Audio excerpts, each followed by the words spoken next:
tere! Oho.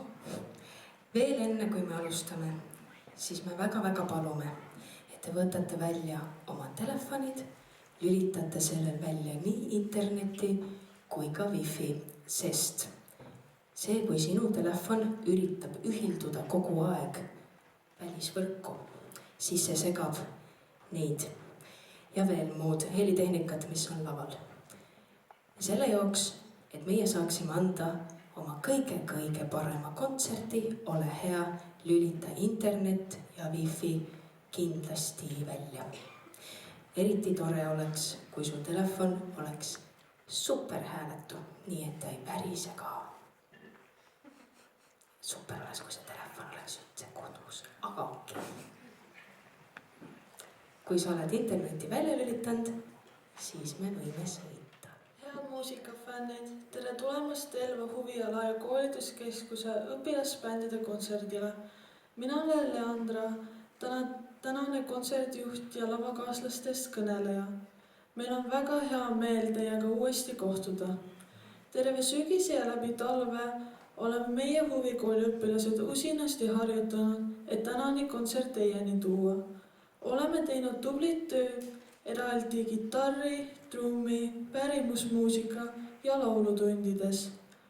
Aga ka ohverdanud pikki teisipäevi, et erinevad muusikatükid kokku panna ja bändi tegemist nautida.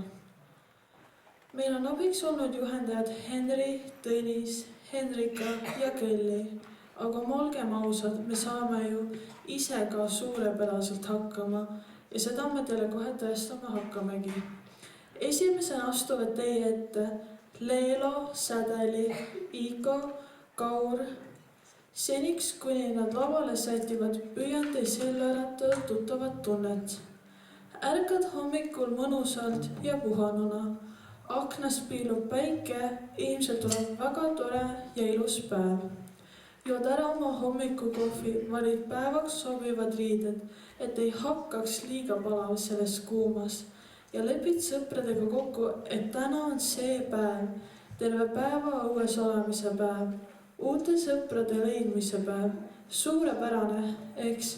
Astud rõõmsa näoga uksest välja ja nii kui su paljad varbad ulatuvad üle lävepaku, tavaneb mingi märg, külm lõga. Su juuksed ja olad on hetkega läbi märjad ja päikest pole ollagi. Kuulete setode lugu Õsvie.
Süda